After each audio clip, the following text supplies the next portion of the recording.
Okay, I think we're live.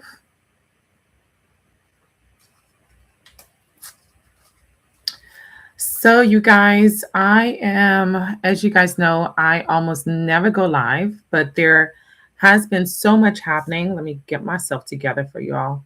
There has been so much happening in the news um, that I thought it was really important to create a safe space today for women that we can talk about all the things that we're hearing. I want to hear from you. How are you feeling between the 62 million views that everyone's talking about to one of the most horrific? Um, I don't know if I can say certain words, so read between the lines. To one of the most horrific urder um, suicide or unaliving act by a former lieutenant governor and of the state of Virginia, and also a lot of other horrific acts that have been happening around the country since the top of the year that many people are not aware of, and really talking about also how the Black community is disproportionately affected. Specifically, Black women are often disproportionately affected by urder. So I wanted to talk about those things today. I am checking in with you guys. Do you hear me? Can you get on the live stream? It looks to go on my end. So while I'm giving you guys some time to kind of get settled in, I did want to welcome those who are visiting our platform for the very first time. We welcome you. If you're not familiar with Healthy Bum Club, we are an organization that works towards optimizing health for anyone. We do focus on women's health issues in particular, but it's really a lot of the tips that we provide are for anyone to be able to participate, to learn collectively. We provide information through the use of through the volunteer of experts in diverse fields. And I mean, I'm trying to juggle a few things at the same time. So, y'all, bear with me. I haven't done a live in a long time, so bear with me. I want to just make sure that our guests are able to enter the room. But yes, what I was saying was that we do a lot of talks, and our talks are health focused, mainly on women's health issues. And we do so on this platform, and we do so with the intention of helping individuals be able to kind of comb through a lot of the um, noise, the noise on the internet, where people are just having a hard time figuring out whether or not an information or something that they read or heard on the internet is true. And so, give me 1 second, y'all. I'm just checking in with everybody.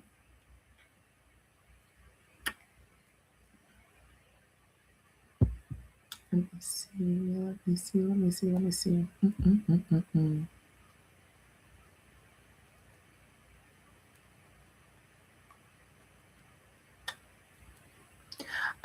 So today, I just want to make sure that this is.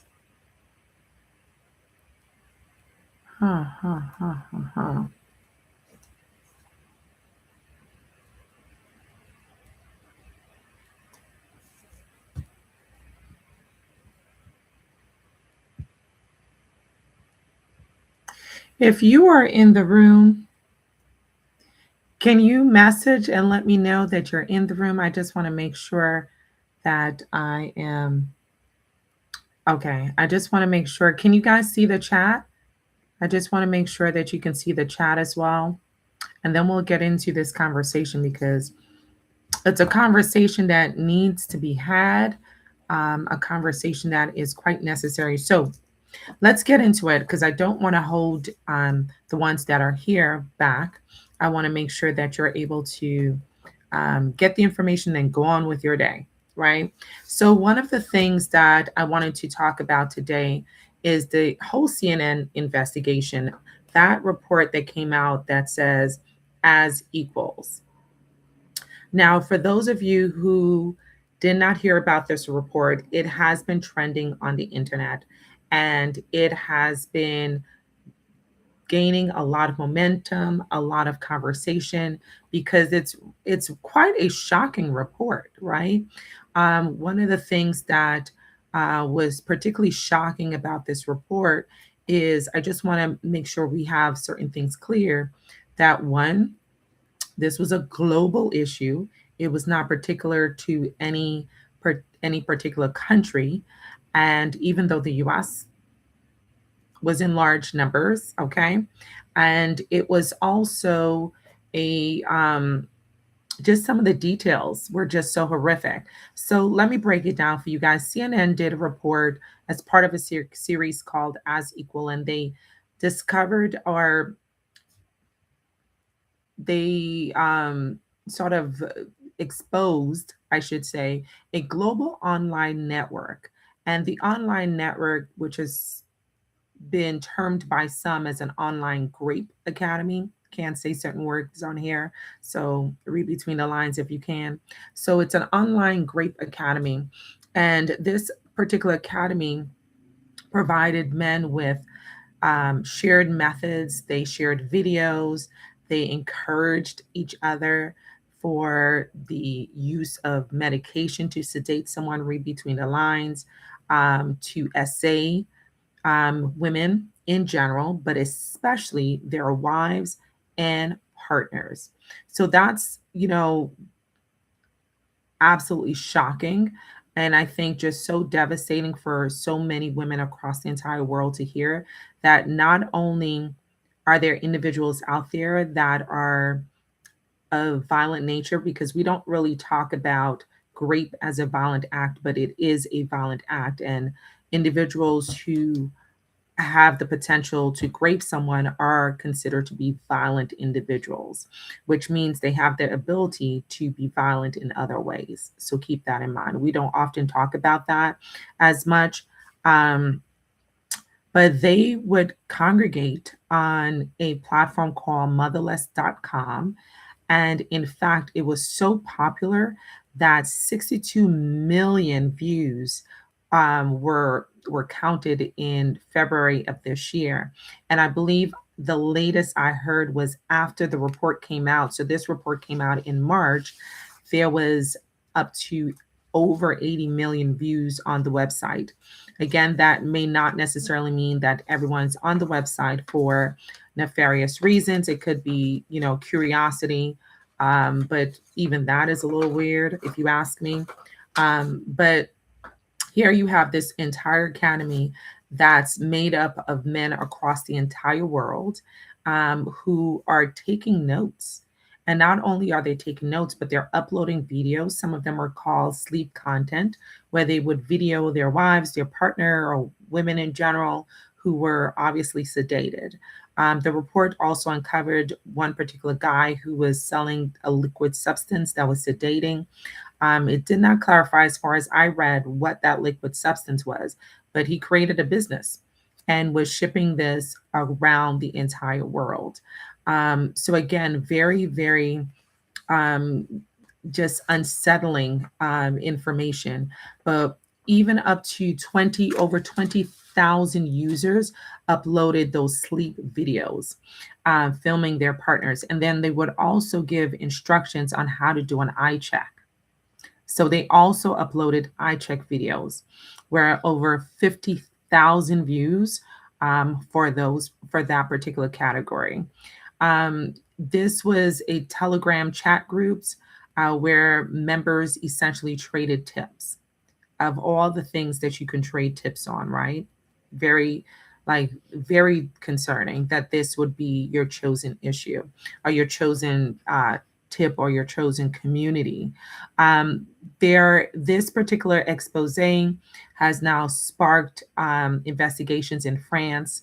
There was one gentleman who was arrested in Poland, and the Telegram group has disappeared. Now, I do want to make note that these groups don't ever truly disappear, they go further underground. It's the reason why, similar to the whole human trafficking, these particular organizations or networks or groups tend to be very well established and oftentimes include a variety of career offenders. So it can include law enforcement sometimes, it can include doctors, lawyers, teachers. So you're highly esteemed individuals in society, meaning they have the ability to kind of network in a way and not be seen or not be found. So when the network is exposed, it's not necessarily dispersed. It's oftentimes just buried further underground. So when I heard about this particular report or series, which initially I was aware of it when it first came out in March. So I was really surprised that somehow it took a lot more momentum this particular month. I guess it took some time for the word to kind of spread. Nonetheless, when I initially heard of it, I thought of the case of Giselle. I want to make sure I'm pronouncing her name correctly. But do you guys remember the case of Giselle Pellicot? And I hope I'm pronouncing it correctly. My French is not necessarily the best anymore. It's been a long time since middle school. But for those who are not familiar with her case, she is a woman, she's French, and she did such a brave act of making her case known publicly. She wanted a public hearing of her, not just estranged husband, but also of all the men who assaulted her. She was unfortunately married to a guy for 50 years who not only administered sedative medication to her, but also allowed over 70 men to also grape her. It was reported that there were about 200 incidents. And so she wanted to make sure that this particular case was public, that what was really startling to me is the fact that they covered the men's faces. So apparently over 50 men were on trial for her grape. I mean, what a monster to do that to your own wife of 50 years. Like very, very sick. But violent, right? And that's the one thing I want to emphasize is that this is not just perversion. This is not just mental illness. This is violence and violence against women. The thing that was interesting about her case also that's not often told in the reports is that there are concerns about her daughter also, whether or not she was assaulted by her husband. And the reason why is not only did he have a laptop filled with very just sick and despicable videos of kids, but also there were some videos of the daughter sleeping. And it has raised a question as to whether or not he also violated her. They haven't been able to prove that, but for the obvious reasons, it's of great concern. So I wanted to ask you guys today, what are your thoughts about what is going on? Just what seems to be an international crisis. Some people have said that this is an issue of lonely men, that men are lonely. Y'all excuse my crazy hair today. Your girl has been working out, try to swing it so that it's out of our way. But people are talking about that we're in a crisis of lonely men. And that particular logic just, I think it minimizes the seriousness of the issues. Lonely men don't grape people, right? Violent men do. So if I were to rephrase it, I would say that we're in a crisis of violent men. And Why do you think men are more violent now, or are they more violent, or are we just more aware of these heinous crimes? And it just seems like we're in this crisis of violent men where women are not feeling safe.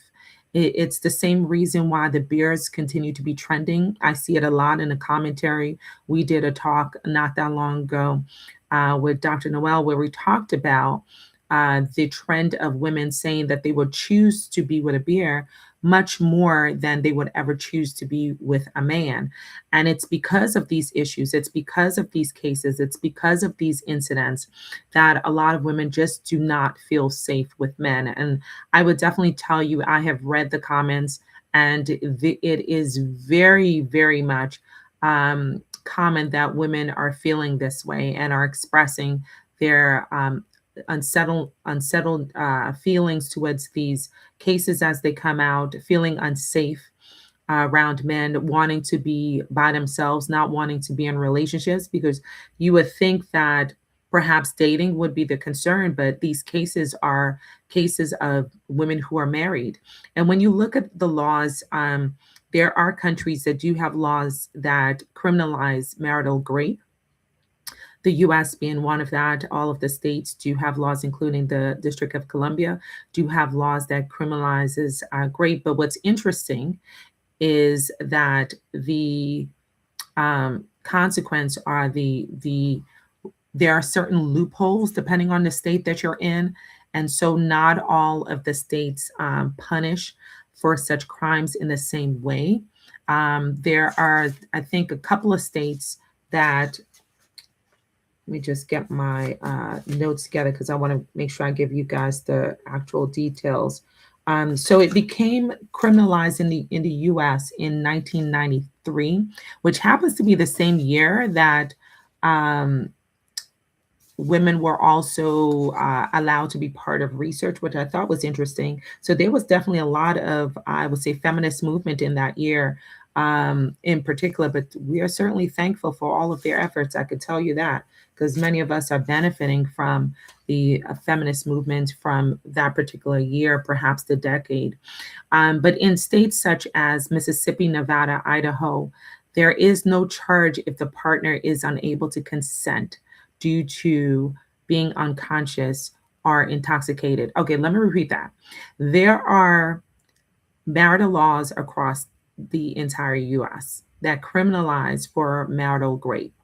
However, there are loopholes in a number of states.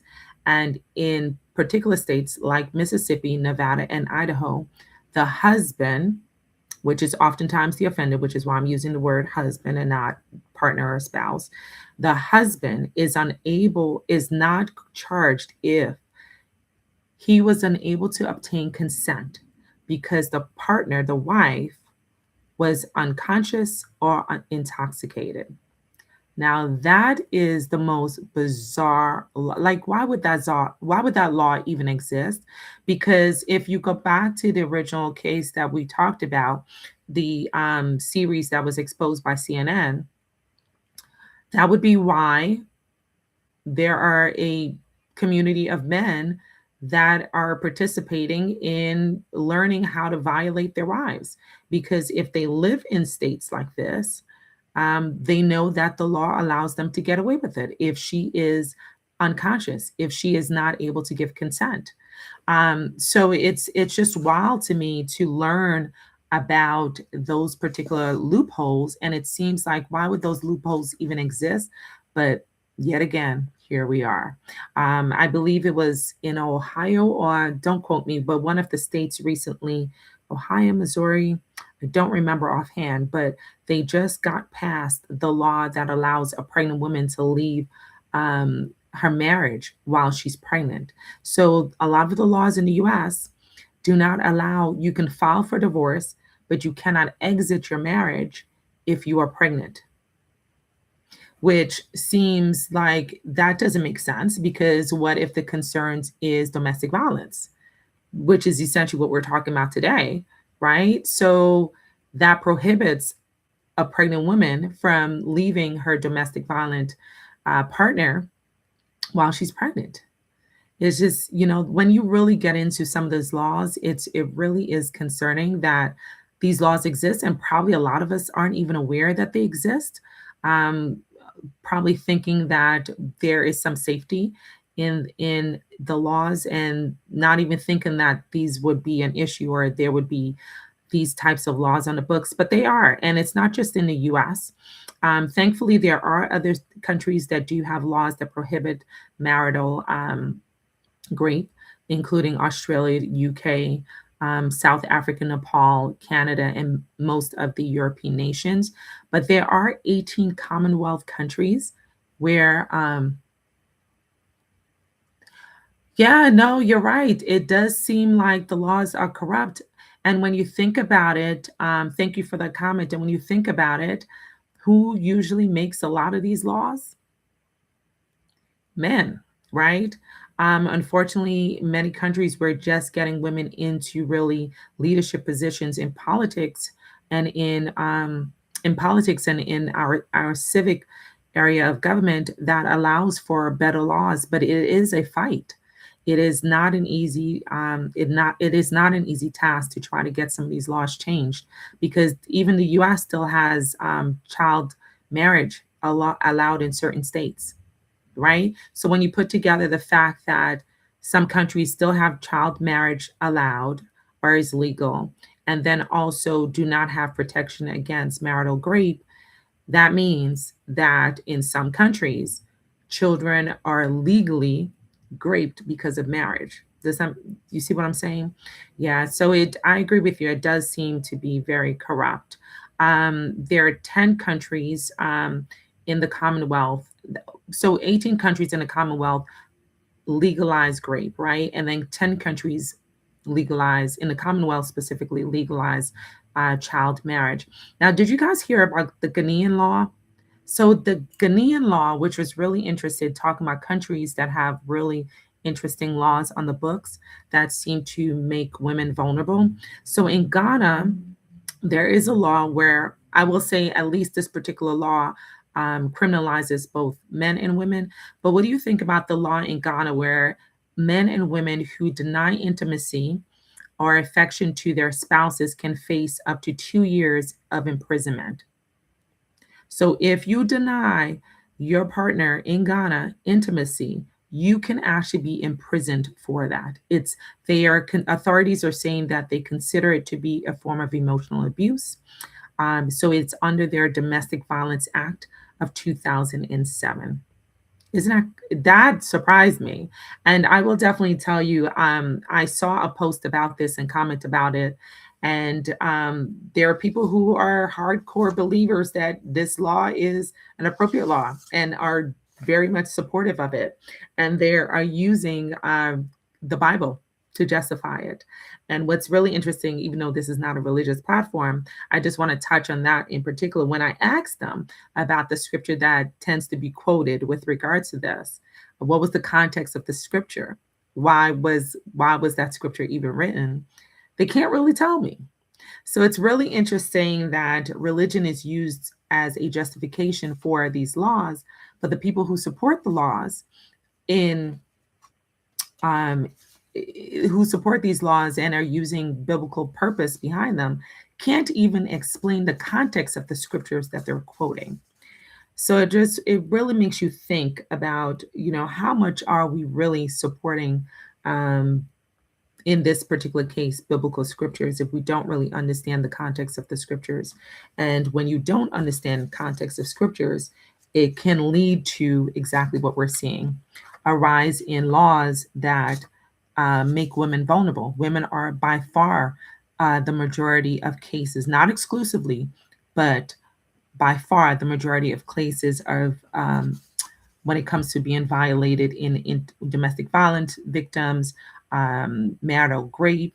It is oftentimes the woman that is the victim in those cases. One of the things I wanted to bring up before we wrap up for today is the other thing that has really taken the news media by storm this particular week was the case of Justin Fairfax, the former Lieutenant Governor of Virginia. I don't know if you guys heard about that particular case. Just a really tragic case where he unalived his wife, Dr. Cernina Fairfax, who was a beloved member of her community. Yeah, that's a great question. So the question is, if the law is so broken now, what do you think about the younger generations? That's a great question. And it's exactly, I think the younger generations are pushing back more. But if there is no change in the laws, we're definitely on a trajectory that is very deeply concerning. And it is probably why the latest stats that's out there. I don't know if you guys heard the stats where they're saying about 52% of women in the younger age group, the fertile reproductive years, are not just single, but also not having children. So you could make the assumption that a lot of these cases and a lot of these issues have led to a lot of younger women deciding not to be in relationships because they just fear. There was a whole trend, and I don't remember if you guys know the name of this trend, put it in the chat for me. But there's a trend also where men were taking women out to hiking, and they would leave the women by themselves in wherever they took them. And it's trending. Like this is what people are choosing to do with their time. They would take the women on a date, take them into the woods. And if I remember the name of the trend, I will put it in the chat myself. They will take them into the woods, take them on a hike, and then abandon them in the woods, in the forest, in wherever they're hiking. And this is something that they're choosing to do. So there are signs that the younger generations are probably repeating some of the same errors. And if we don't address the violence, then we're going to see more and more of these cases. We have to address the fact that, and we have to admit that this is, I don't know if I could say it on the platform, but it is a form of femicide,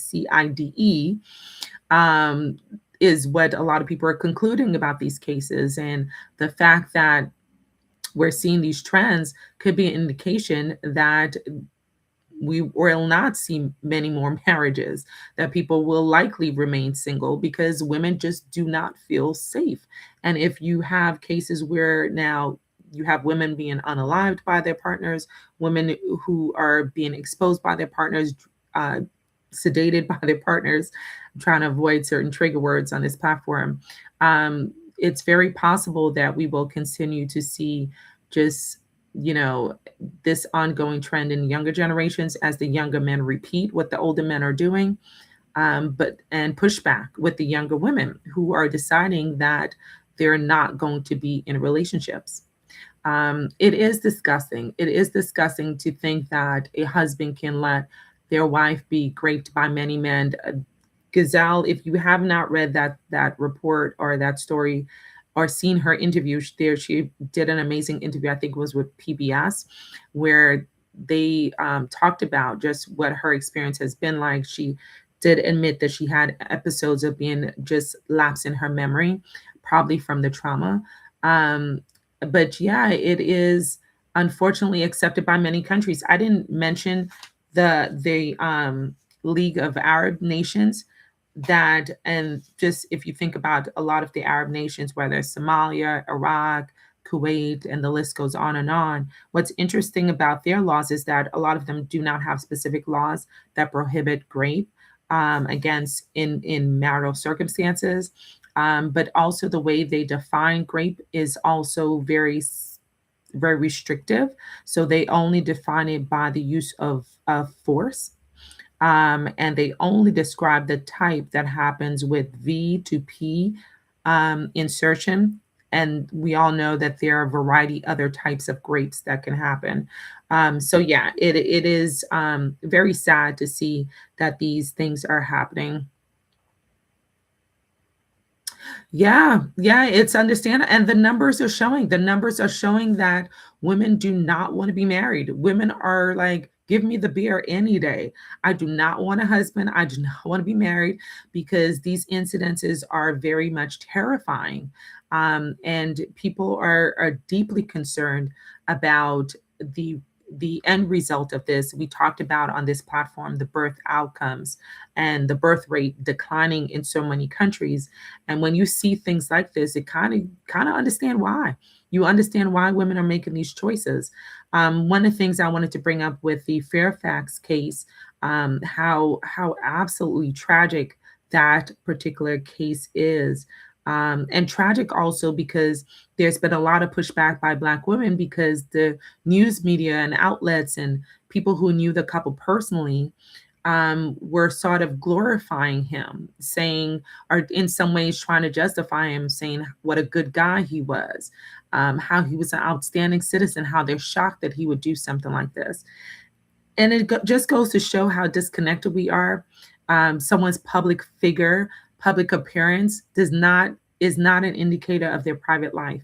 I will definitely tell you, as someone who has worked with women who are survivors for many years, and had been a great counselor, I could definitely tell you that the public figure is never an indication as to what's going on in a home. And when you see things end like this, so violently, you better believe that there were other incidents taking place. And this is a upstanding woman. I'm going to center the Black woman, right? Because that's what we ought to do, not the person that urdered, but the person that was actually the victim. So Dr. Cernina Fairfax was an upstanding citizen. She was a dentist, had her own practice. They had 2 kids who unfortunately were in the home when the incident happened.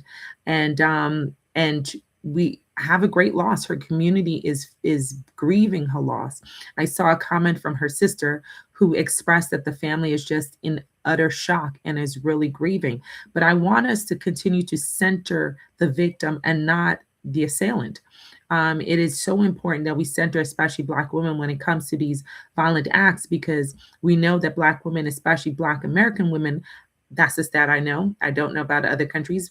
I can assume and guess that it's probably not that much different given the history of many of these countries. But in 2020, it said that the rate of urder of Black women is 11.6 in 100,000, whereas of women in the US, it's 3 out of 100,000. And so Black women exponentially are affected by these issues.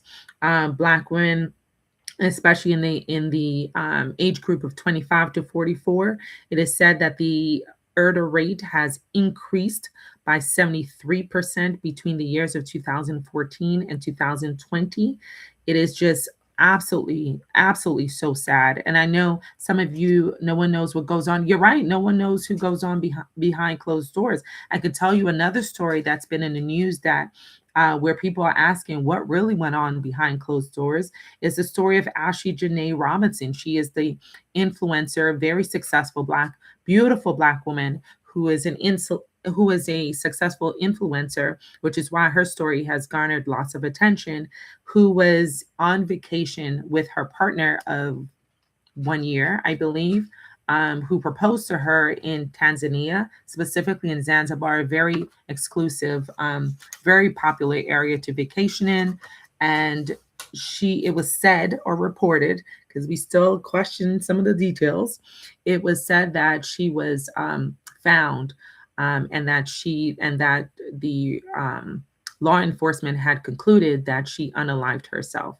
Many of her loved ones are questioning and are doubting that conclusion because it just seems so inconsistent with who she was as a person. There has been loss of contact, I think, according to her parents, by her fiance, who became her fiance on that trip. She was celebrating her birthday. It's just a very unusual circumstances, and I would say warrant more investigation. On a mountain with 2 nurses saw him and oh, that's interesting. I don't know that story. I don't know that story, but yeah, there are many cases like this. Do you guys know that there have been 12 homicide cases of Black women, very tragic stories. And some of them I do want to mention because, again, we want to center some of these survivors. But Tiania, I hope I'm pronouncing her name correctly. If not, correct me if you're watching this video. Stokes, who was 22 years old. She was 7 months pregnant, and she was pow-powed 2 days before her 23rd birthday. You have Gladys Johnson, who was also 22 years old, who was pregnant and burnt alive in her home. Denisha Heller, who was pow-powed in a vacant apartment building. Victoria Alexander, who was a 38-year-old nurse, who was pow-powed by her estranged spouse. So again, showing a lot of or high incidence of domestic violence disproportionately affecting Black women. You have Gabrielle Ayers, who was 26-year-old. She was pow-powed while her 1-year-old was in the back seat. And there are others like these stories across the entire country. And unfortunately, you don't hear a lot about these cases in the news. You're not hearing about these losses in the news. But when we talked about maternal health care and Black maternal health, as we just observed the Black Maternal Health Week, it's just a reminder to us that when you talk about pregnant women being murdered in this country, it's a reminder that one of the top causes, especially for Black women, of maternal mortality is homicide. And we don't talk about as much. We talk about infections and bleedings and cardiovascular health issues, but we don't really talk about these cases where people, Black women, are being murdered. Sorry, Black women are being murdered before they flag this video while they're pregnant. And that is an important cause of Black maternal health mortality cases that we ought to pay more attention to. So the question is, what do we do from here, right? Like, what do we do? We have these cases. We know that there seems to be a rising incidences of violent culture, and men who seem to be having a crisis of being violent. What do we do?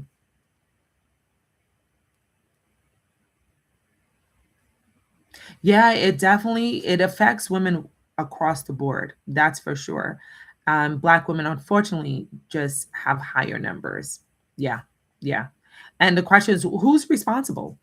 I would definitely say one thought I have is that we ought to make these tech companies responsible, because these platforms that are being used, the dark web, whatever you call the offline web, whatever you call it, the tech companies have a responsibility, or should have a responsibility, to keep the public safe.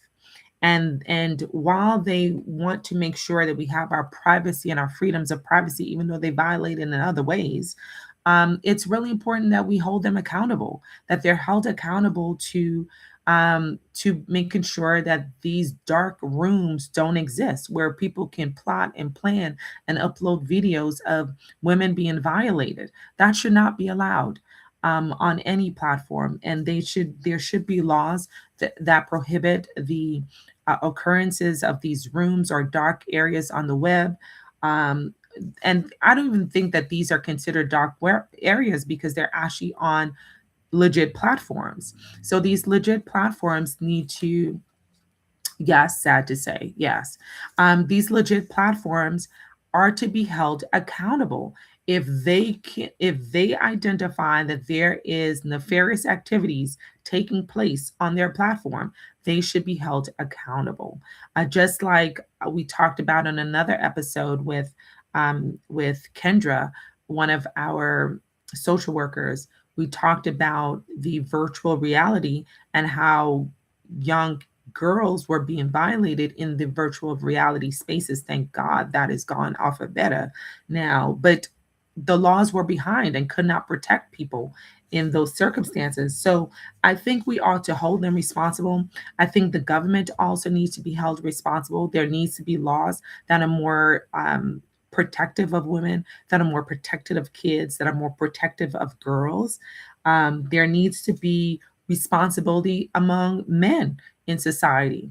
It is time for men in society to do the work that they need to do to make sure that these violent tendencies of men do not get actualized, that women are not violated.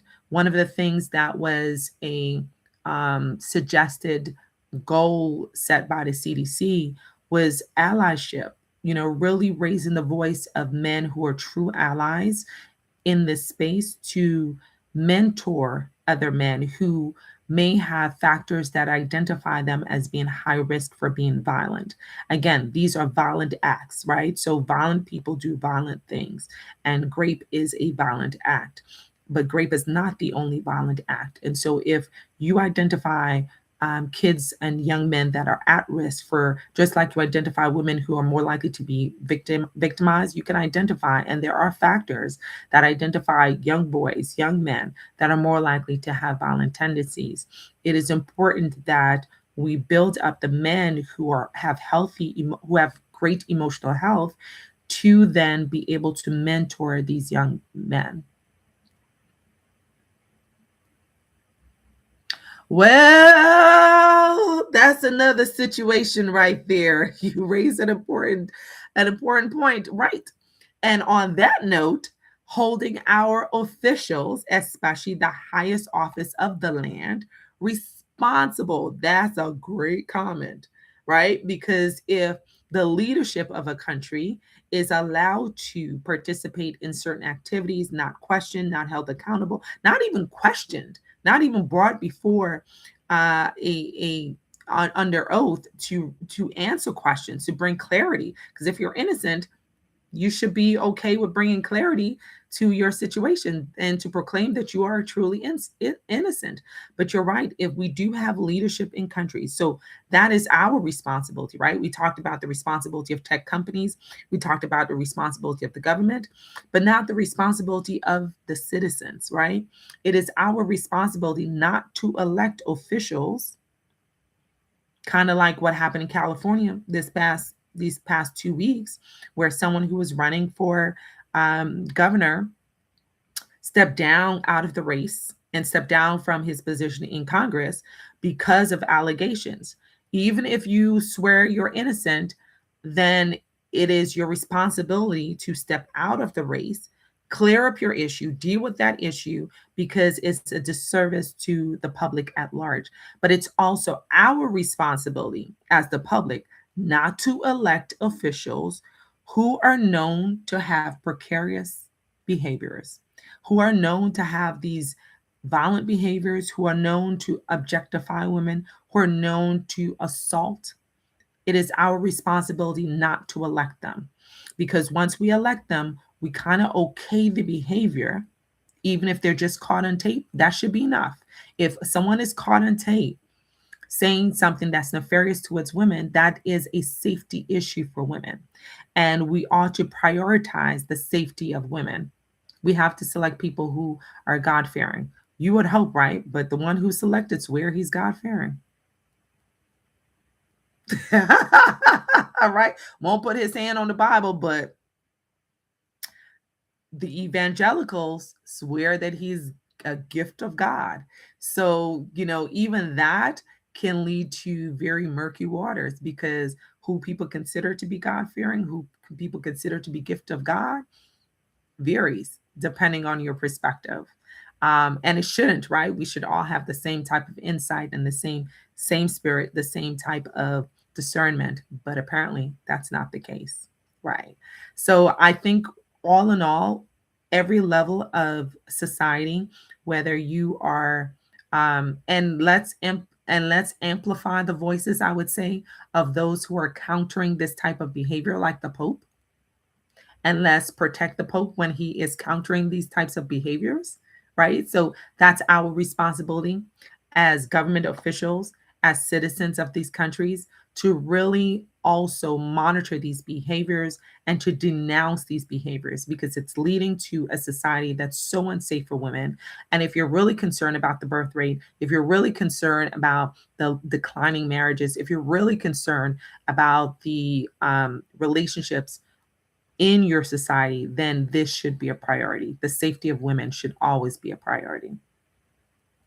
Yes, discernment. But everybody called discernment very differently, right? You have Paula White. I'm going to call out some folks who claims she has discernment, right? Right. So even that can lead to very tricky areas, like who really has discernment. You would think that there would be some consistency, but even that becomes an area of discordance and disagreement.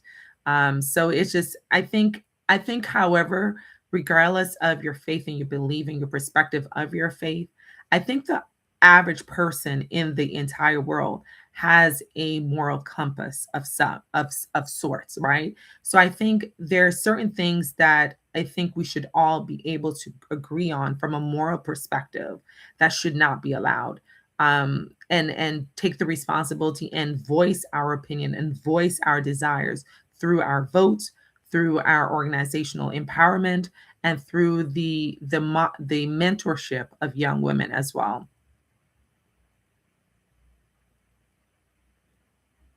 Yeah, yeah. But again, people disagree with what they consider to be their discernment. It's the challenge. It's just the challenge. It really is the challenge. And this has been the challenge since the beginning of time, right? Just disagreement. What is discernment? What isn't discernment? Are you having discernment? Am I having discernment? Because we disagree on what our endpoint is. It's very hard when you get into biblical truths. People have different perspectives, and there are people who stand by it, who stand wholeheartedly. You saw the picture of the hands being laid in the office, in the highest office in the land, while a majority of the population have questions about impropriety, about um, violent behavior, about participating in certain activities that are extremely nefarious and deeply concerning. But that being said, media also has a responsibility to amplify the voices of survivors. So altogether, I think our responsibility here on this platform, we want to create a safe space for individuals, for women to come where we can have these conversations. We heard everything that's going on in the news. How are you feeling? How are you processing it? What are your thoughts about it? And that's our purpose here on this platform. So I thank you all for joining me today. I am Dr. T, the hand behind the handle of Healthy Bump Club, right here on YouTube, and Healthy Bump Club on Instagram. Thank you for joining this conversation. Thank you for participating. I appreciate your comments, a lot of enlightening commentary. So I really do appreciate that. And I hope to see you guys on the next episode. Thank you for joining, and I will see you on the next episode. You'll be able to watch this again. So share it with your folks, your community, because these are conversations we need to continue to have. That being all, thank you for having me, and thank you for being proactive about protecting women. Take care.